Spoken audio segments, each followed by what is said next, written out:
नीतीश लगाते रहे चक्कर, रातों रात तेजस्वी ने किया बड़ा खेल। बिहार के अगले मुख्यमंत्री बनेंगे तेजस्वी यादव। अचानक जेडीयू में भारी फूट, खत्म होने के कगार पर पहुंच गए नीतीश कुमार की पार्टी। आधे से ज्यादा विधायक तेजस्वी के साथ। बीजेपी के अरमानों पर फिरा पानी। लालू यादव निकले सियासत के असली सिकंदर। बेटे को सिखाई ऐसी चाल, पटना से दिल्ली तक सारे विरोधी हो गए बेहाल। पलटी मार चाचा भी भतीजे से मांगने लगे माफी। बिहार में तूफान उठा कि सरकार गिर गई, सरकार गिर गई। लेकिन आपने कभी दिमाग पर जोर डालकर सोचा कि अगर सरकार गिर गई तो नीतीश कुमार ने इस्तीफा क्यों नहीं दिया?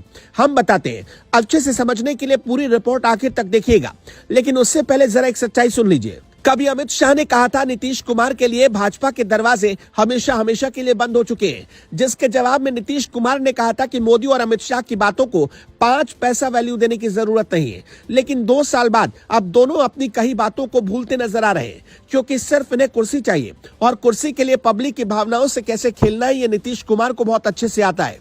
लेकिन सिर्फ एक रात में नीतीश कुमार की चालाकी गायब हो गई। ऐसा क्या हुआ जिसने एक ही रात में फाइनल कर दिया कि तेजस्वी यादव बिहार के अगले मुख्यमंत्री होंगे? नीतीश कुमार राजभवन गए ये दिखाने के लिए कि वो कभी भी इस्तीफा सौंप सकते हैं। दरअसल नीतीश कुमार तेजस्वी यादव और लालू यादव को अपना पावर दिखाना चाहते थे, लेकिन जैसे ही वो राजभवन से लौटे तेजस्वी यादव ने अपना असली पावर दिखा दिया।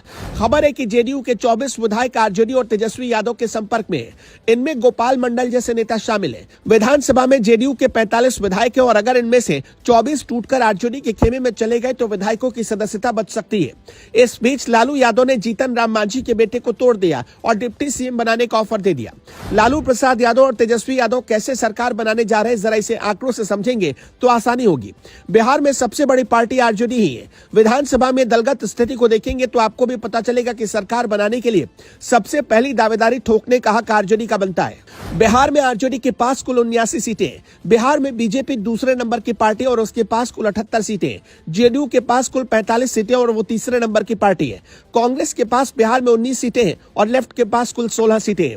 बिहार में हम पार्टी के 4 विधायक और इसी पार्टी के संतोष मांझी को लालू प्रसाद यादव ने डिप्टी सीएम बनने का ऑफर दिया है। अगर आरजेडी कांग्रेस लेफ्ट की कुछ सीटों को जोड़ दे तो संख्या पहुंचता है 116, यानी बहुमत से 8 सीटें कम। जीतन राम मांझी की पार्टी हम अगर आरजेडी के साथ आ जाती है तो कुल नंबर बढ़कर 118 हो जाएंगे।